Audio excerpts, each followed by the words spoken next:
Hello and welcome to our brand new episode of the Daily Debate. My name is Ahmed Nader, and tonight we're going to focus on Egypt's role in the Middle East and North Africa as being a cornerstone for the regional stability and security.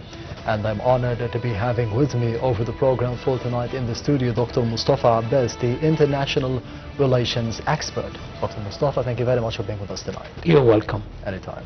First of all, we'll be starting straight away with the main top stories that took place for today concerning the presidential activities of His Excellency President Abdel Fattah al-Sisi and the Jordanian King Abdullah II, who stressed the necessity of the complete implementation of the Gaza ceasefire deal and the US President Donald Trump's peace plan in the war-torn Strip. The two leaders made the remarks in a joint statement issued after the summit talks between President al-Sisi and the visiting Jordan, where they also called for the quick launch of the post-war recovery in Gaza and enhancing the access of the humanitarian aid to its people. The two sides also reiterated the absolute rejection of any attempts to evacuate the Palestinians from the land. On the West Bank, President al-Sisi and the Jordanian monarch refused the Israeli practices against the Palestinians and asserted that the establishment of an independent Palestinian state along the 1967 borderline only means to achieve an everlasting peace and stability in the region.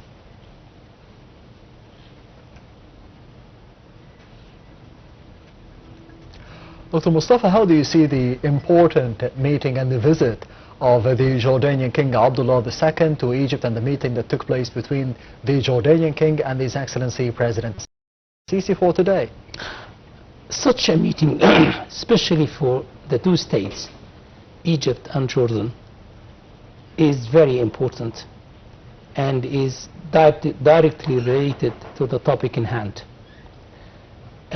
These two, Jordan, Egypt and Syria, of course, yes, used to be called the frontline states. Now the front line no longer exists. The front line is global now because Israel can hit anywhere. So no state can say that I'm not a front line. But these two in particular, and Syria, hopefully Syria will come back to occupy its proper status, are very important for the peace process as a whole and for the Gaza problem, which is the current problem that we are facing at the moment. So these two are directly related, are very important and play a very important role in solving the problem, hopefully in that context. Doctor, over the past 2 or 3 years, we have seen the identical stances of both leaders, President al-Sisi and the Jordanian monarch, regarding the evacuation of the Palestinians from the lands and the proposal of the US President Donald Trump that took place and that he proposed maybe 2 or 3 years back before the ceasefire and at the beginning of the aggression of the Israeli occupation forces against the innocent Palestinians in the Gaza Strip. And both leaders refused the evacuation of the Palestinians from the Gaza Strip into Egypt and into Jordan. How do you see the importance historically of this rejection of both leaders to the proposal of the US President? Well, the rejection here is essential for preserving the status of Gaza, yes, and for keeping the Gazans in Gaza. But unfortunately, this good stance on the part of Egypt and Jordan are not enough, should be boosted by others directly and indirectly involved because the Gazans now are living in a very serious condition. Yes. I don't know how much longer they can tolerate what they are going through at the moment. It's very, very difficult. The weather conditions are making the situation even worse. Yes. So I believe that this stance on the part of Egypt and Jordan is very important, but it has to be complemented with palpable measures in favor of the people of Gaza, in the sense that the crossing points have to be opened, aid has to be delivered, the needs of the Palestinians, the basic, I'm not saying the needs, the basic needs of the Palestinians have to be met. Yes. So important as it is, unfortunately, this is not enough. We have to exert more effort, and we have to call on others, other parties, again, directly and indirectly involved, to take part in preserving this, the living conditions of the Gazan people. Yes, and speaking about the serious winter conditions and the weather conditions taking place all over the world, and more specifically in the Gaza Strip, how would you assess the efforts of Egypt in sending humanitarian aid into the Strip, especially ever since the implementation of the ceasefire agreement that took place here in Sharm el-Sheikh? Egypt has never waned in its efforts to help the Gazan people. Yes. Sometimes people differ on the kind of action taken by Egypt, and of course the measures taken by Egypt depends on the circumstances on the regional and on the global level. Yes. Egypt has always played an important and basic role in Gaza, to the point that Gaza, in the minds of most Egyptians, is a part of Egypt. Not only geographically or politically, but the people of Gaza, they are an extension of the Egyptian people. So we as Egyptians are more suited than anybody else to play an effective role in helping the Gazans and in preserving the status, their status as the original people, or the local people of Gaza. But unfortunately the other side is making it very difficult for Egypt and for others, especially for the Gazans, to continue. Ever since the ceasefire, which is now 3 or 4 months old, or probably longer, yes, thousands of people are killed. Hundreds are killed every day. What kind of ceasefire is that? This is not helping at all. So I believe that we as Egyptians should bear more role than anybody else. We did that historically, and we do that in actual fact, and we should continue to do that. So it's only natural and it's only proper that we play an important and prominent role in helping the Gazans. And today we have seen the statements of both leaders, the Jordanian King and His Excellency President Abdel Fattah al-Sisi, regarding the importance of having a Palestinian state on the borders of 1967 with East Jerusalem as its capital. How do you see the viability of this solution? Do you think it would be happening in the near future?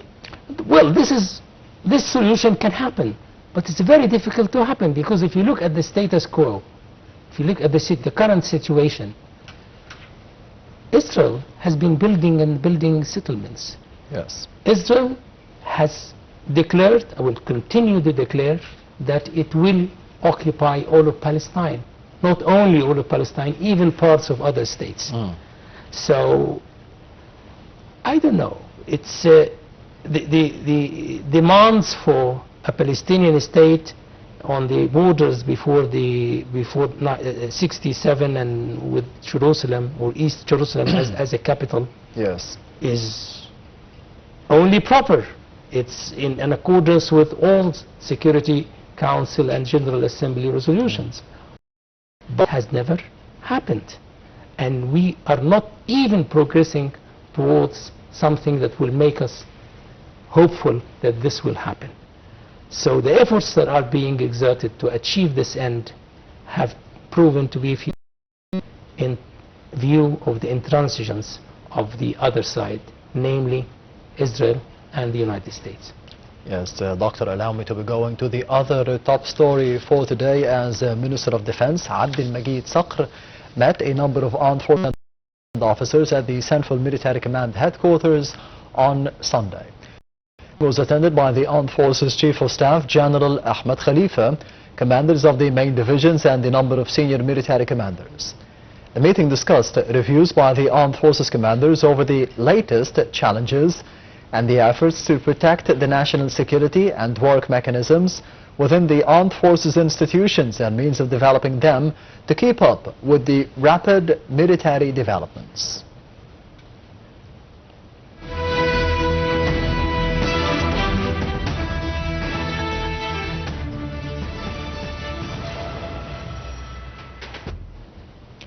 Meanwhile, Al-Azhar Institution and the National Council for Women organized an international conference on promoting women's rights. The conference is held under the title of Releasing Religious and Media Discourse and its impact on protecting and promoting women's rights in the member states of the Organization of the Islamic Cooperation. Prime Minister Mostafa inaugurated the conference on behalf of President Abbas al-Sisi. Addressing the event, Madhouli said that the conference is being held at a very critical time. He said that the women empowerment has become not only a social requirement, but a developmental and economic necessity, as women are a main driving force to achieve sustainable development. Grand Imam of Al-Azhar, Sheikh Ahmad Al-Tayyib, said an enlightening religious and media discourses are a strategic means to protect women and their rights.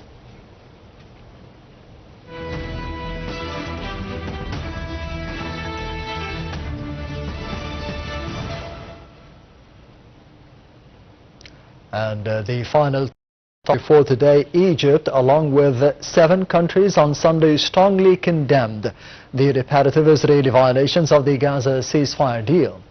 Minister of Foreign Affairs Badr Abdulati and his counterparts from Jordan, the United Arab Emirates, Saudi Arabia, Qatar, Indonesia, Pakistan and Turkey said that such violations are a dangerous escalation which spark tensions and hamper any efforts to cement the ceasefire at a time of moving into the implementation of its second phase. The top diplomat stressed the importance of paving conditions to launch the post-war recovery and reconstruction across the devastated Palestinian territory.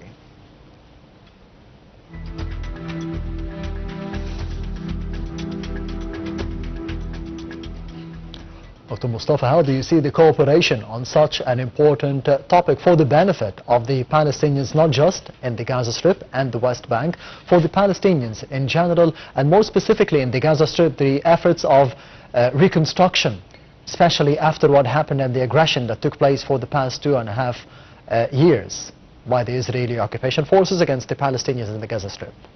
Are you, in a sense, talking about the second phase of the plan? Yes, and the post-war recovery. The post-war recovery, yes. But we are not in the post-war period now. Yes. The war is still raging. I mean, we do not have a genuine ceasefire. Yes. We have a de-escalation of fire, but no ceasefire. So in those circumstances, how can you start or launch reconstruction efforts? These are hampered, not only hampered, even the idea is not to be conceived at the moment.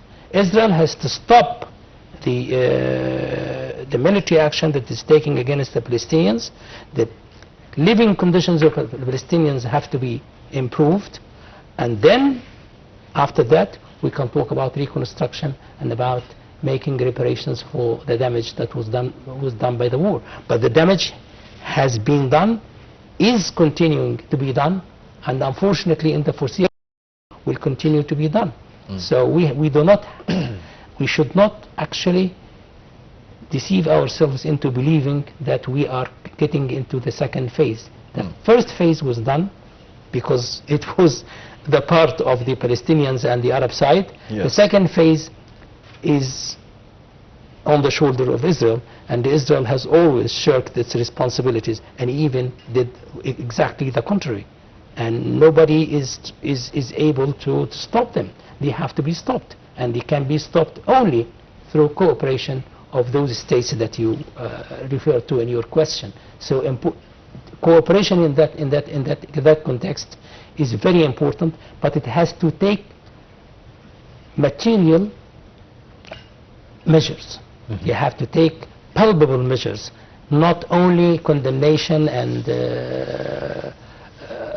and just talk about the bad situation we are in at the moment, but measures have to be taken at the political level, at the economic level, and even at the military when needed. Hopefully that will not come to that, but those measures should be taken against Israel so that Israel can start to adhere to the terms of the second phase of the plan.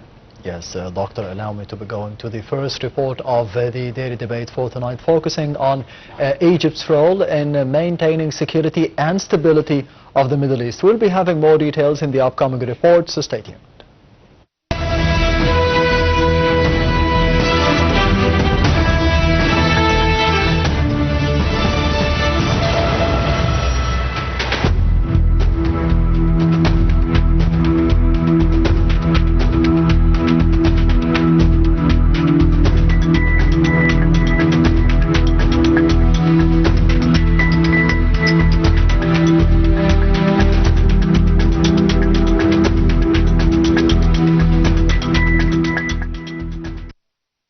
Regional role is critical for Middle East stability, acting as a primary mediator in conflicts, a key security partner against terrorism, and a bridge between Africa and the world.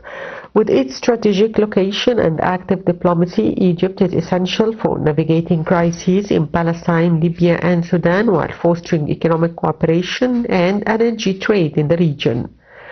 Egypt plays a central role and often facilitates peace negotiations, particularly in Israeli-Palestinian conflict and crises in Libya and Sudan. It is considered a crucial partner by the EU for maintaining regional stability. President Abbas al-Sisi underscored Egypt's institutional resilience and regional diplomatic weight during a visit to the Egyptian Military Academy on Friday, linking the academy's role in modernizing state cadres to the nation's ability to navigate global crises and advance Middle East. Addressing the situation in Gaza, President al-Sisi affirmed that the crisis could not have been resolved without the personal intervention of U.S. President Donald Trump, whom he described as a global peacemaker. He further highlighted the importance of the U.S. announcement regarding the transition into the second phase of Gaza ceasefire agreement, which followed the return of the body of the last Israeli captive. President al-Sisi emphasized the urgent necessity to reconstruct Gaza Strip and provide enhanced humanitarian aid to Palestinian people after a two-year period. He noted that while the world faces a tide of crises and changes, Egypt remains a vital part of its interconnected global context. Regarding Egypt-EU relations and cooperation, the EU representative for Foreign Affairs and Security Policy, Kaja Kallas, affirmed Egypt's role as a key partner of the EU, commending Cairo's constructive role in supporting regional security and stability. Foreign Minister Badr Abdulhadi stressed the need to work towards reducing escalation and easing tensions in the region to prevent it from sliding into instability. He also emphasized creation of an enabling environment that prioritizes diplomatic solutions and political settlements, supporting regional security and stability.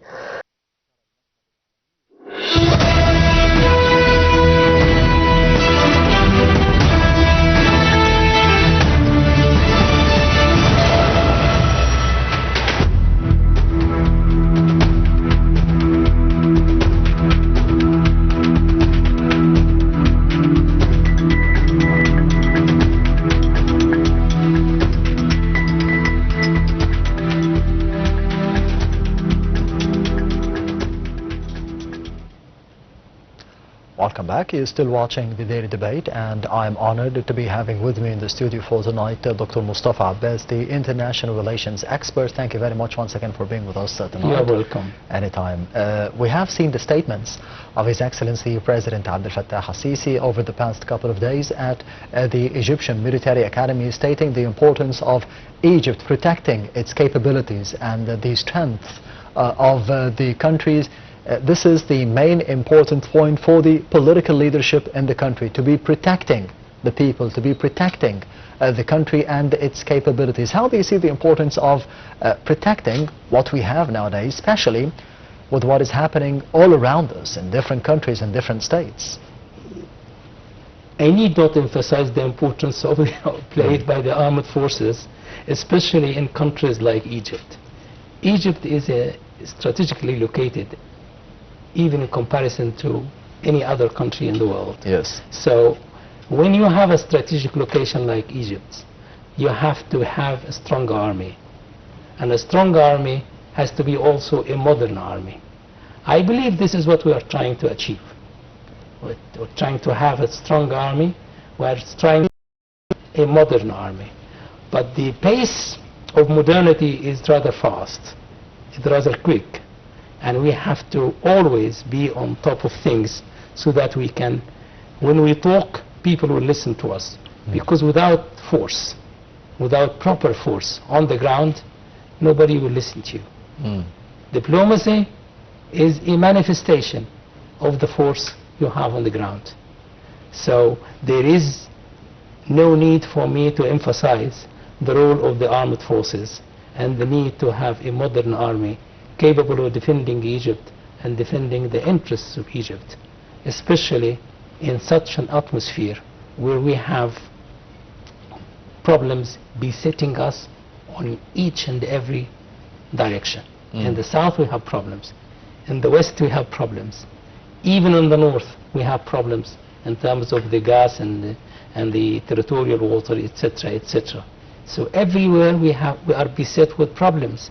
So we have to be strong, otherwise we will fall, God forbid. So there is no need for me to emphasize the importance of such an idea that you just mentioned. On the other hand, how do you see the important role being played by Egypt for the Middle East in general, not just for the Gaza Strip, but for the Middle East in general, not to be sliding into more conflicts and chaos? Correct. Correct.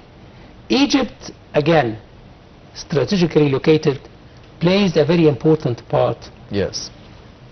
For itself and for others around it. If we go back to our culture, we remember here what was said by Dr. Gamal Hamdan. Gamal Hamdan talked about Egypt being an eagle. You know that the eagle is the emblem of Egypt. It is on the flag. Yes. The body of the eagle is Egypt. The wings are the neighboring states. If the body is gone, the wings are useless. Yes. And if the wings are destroyed, the body will fall. So Egypt's role is not only vital, it is essential. Without it, the whole region will collapse. Important countries like Iraq and Syria fell. We're still going. Tragic as it is, we're still going. They're trying to stand on their feet again. Egypt has been standing on its feet. Thank God for that. If Egypt kneels or falls down, I think that will be the end of the Middle East as we know it. So we need not stress that. That is quite clear, and our is more aware of that than ourselves. And Dr. you mentioned the importance of the role and the significance of the role of the armed forces and the police forces for this not to be happening in the future ever. How do you see the important integration and coordination between the army, between the police forces, between all the Egyptian institutions as well as the Egyptian people for this not to be happening? For this not to happen, we have to preserve and strengthen the rule of law. Yes. Because if we stick to the law, if the army sticks to the law, the police sticks to the law, if the foreign ministry again sticks to the law, that will eventually be in the interest of the entire country, not only the entire country, the entire region. So these parts which you mentioned are very important, probably more important than other parts. But again, the most important thing is the rule of law. It is not the armed forces alone, it is not the police alone, it is not the foreign ministry alone. It's all of them together sticking to the law and implementing the law. If this happens, and of course this should be the ultimate end of democracy, but if this happens, if we start to make, we already started definitely, yes, but we still have a long way to cover. Hopefully we will do that. And we need public awareness, and the national unity is something that President Al-Sisi always stresses during his meetings, and one of them was the meeting with the students of the Egyptian Military Academy in the past couple of days, that we need to be standing together, we need to be having more awareness of the threats that are facing us and the challenges that are facing us from the outside world. Yep, exactly. Remember, maybe you are much younger than I am.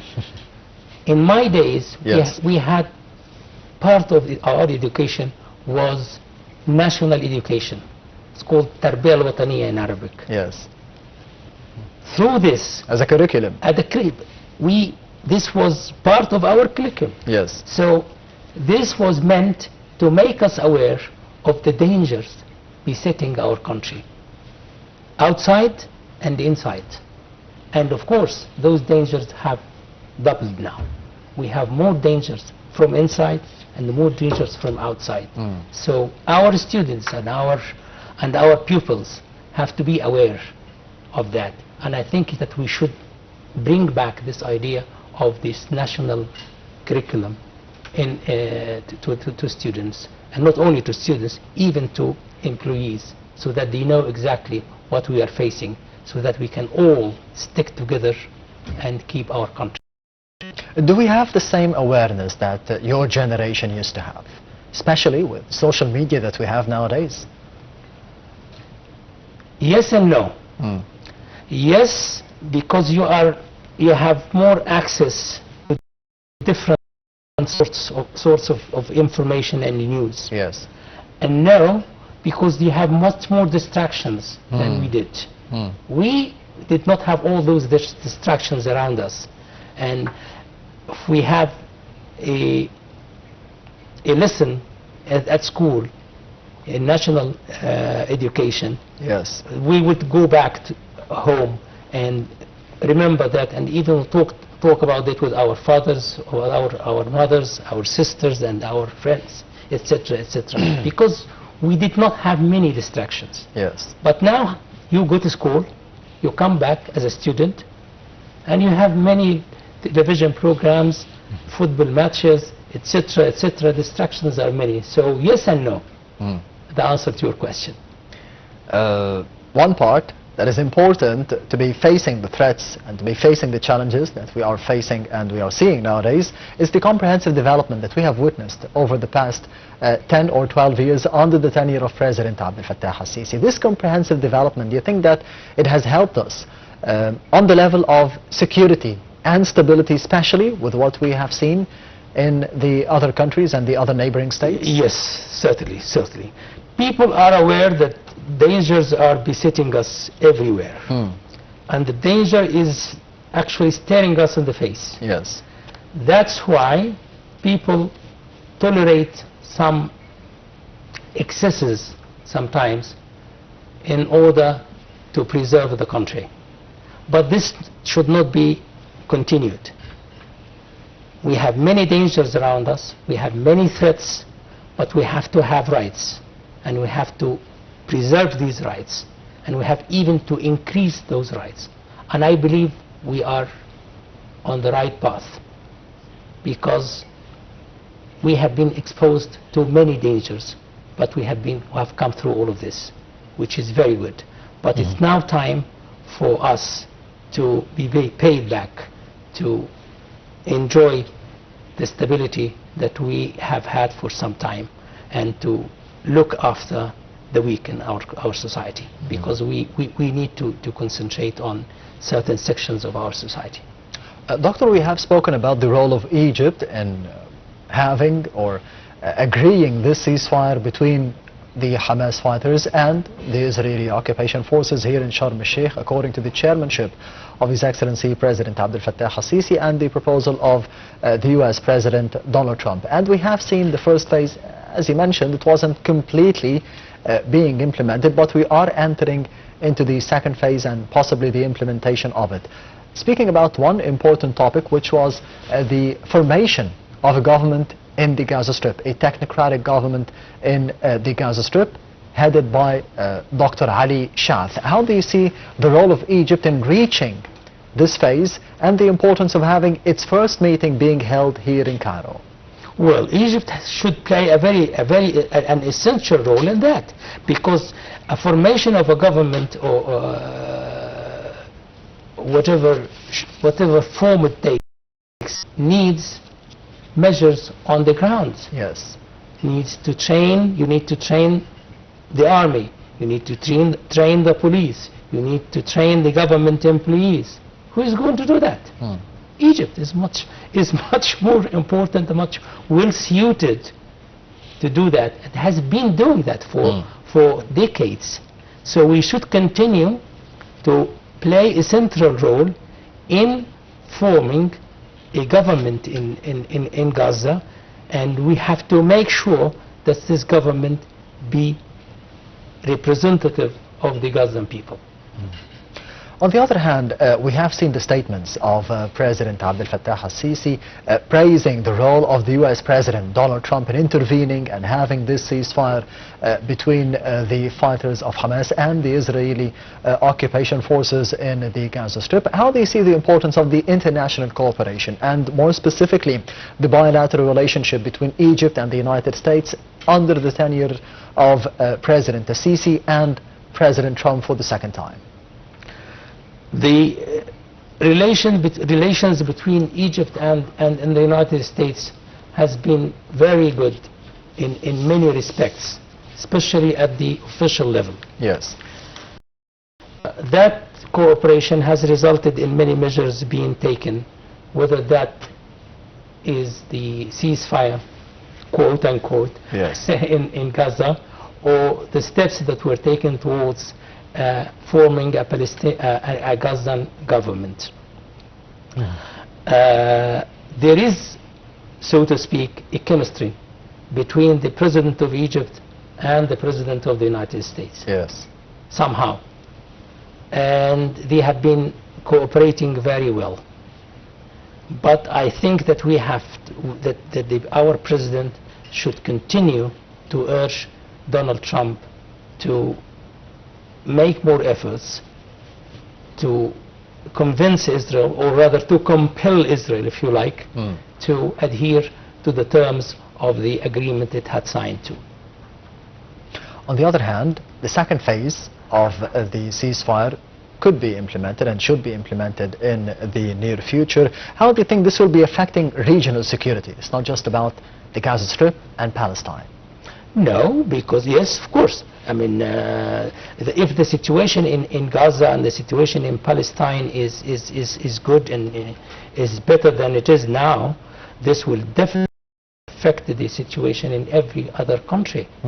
Can it affect the situation between the United States and Iran? Because we have seen a phone call being conducted between President al-Sisi and the Iranian President Masoud Pezeshkian, speaking about the importance of de-escalating tensions in the region. How can we be getting there? Well, if the Palestinian question is settled, or even if it is partially settled, yes, that will give no pretext for either the United States or for Iran to escalate the situation. Both of them are claiming they are helping the Palestinians, or one is helping the Palestinians and the other is helping the Israelis. If the situation is better between Gaza or between Palestine as a whole and Israel, yes, that definitely will have a positive repercussions for the entire region and will de-escalate the tense situation between Iran and the United States. There is no doubt in my mind that will happen.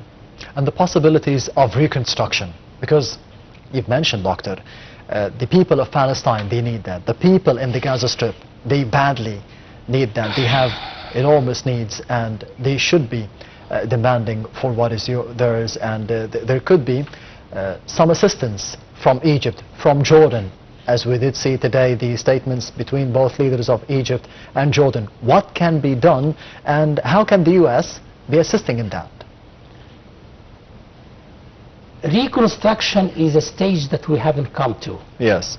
Now we need emergency help for the displaced Palestinians, those who live in tents, and even without tents in such cold weather. So this is exactly what is needed badly at the moment. Reconstruction will have to take place.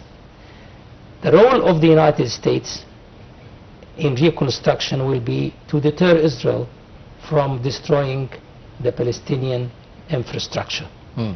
Because there is no use in starting reconstruction of something you know that will be destroyed maybe tomorrow morning, or after tomorrow, or the day after tomorrow. Yes. So this part of the United States that if it can play, I think that will be tremendously helpful. But I don't think the United States will pay money for the reconstruction. Reconstruction will be borne, unfortunately, by other states in the region, and nobody actually talks about Israel bearing a part, and Israel has to bear the responsibility for reparations and reconstruction of what it has destroyed. Which is not the first time. Moving to Sudan. Exactly. And Somalia, because Arab countries in Africa, how do you see the importance of the Egyptian role in de-escalating tensions in Sudan, and of course with the latest developments with Somalia and Somaliland? Sudan and Somalia before that, yes, unfortunately are failed states and created a vacuum. So this vacuum has to be filled. Egypt is more suitable again, or more suited, if you like, to fill the vacuum and help the Sudanese and the Somalians. Unfortunately, have had problems with Israel and the United Arab Emirates in both countries, Sudan and Somalia. Yes. And these two are not only important for Egypt, they are vital, because we, without the Sudan, we die. We'll die of thirst. We'll die of many things. The Sudan is a natural extension of Egypt. Yes. We used to be one country. We used to be one country. Yes. We still effectually are. The Sudanese, when displaced, they have one destination to go to. And how can we be preventing this fate? By helping the Sudanese people reconcile with one another and helping them develop. If Sudan and Somalia are developed properly, and we have a good history, of that. Egyptian schools in Somalia, Egyptian schools in Sudan have been working perfectly well before. We should go back to that. I mean, we should not reinvent the wheel, if you like. That is natural extension for Egypt.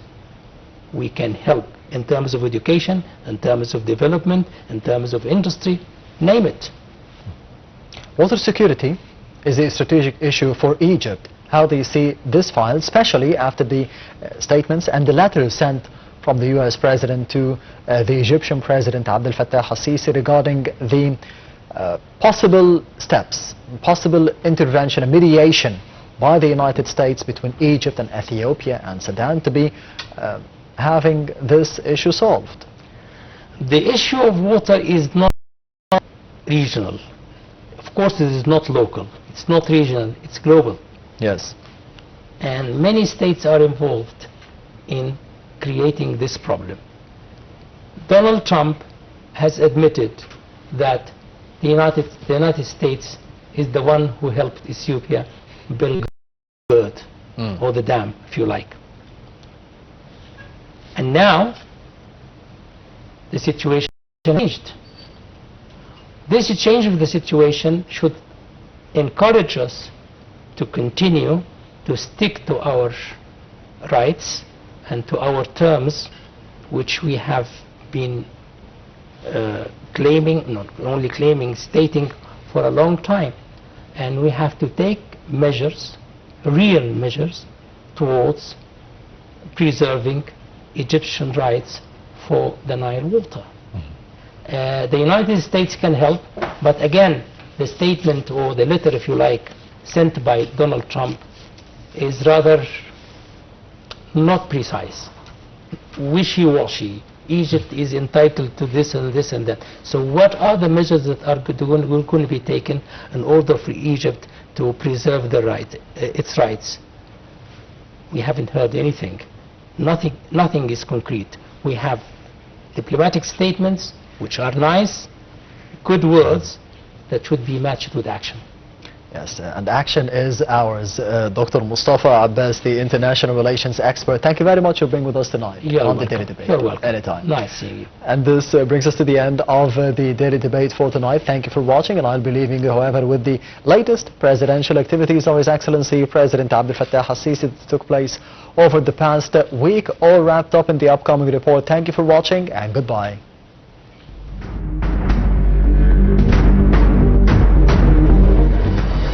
President Abdel Fattah al-Sisi followed up on the latest developments of the prosthetic devices project and the state's efforts through various concerned agencies to establish a comprehensive industrial complex for prosthetics and assistive devices in Egypt.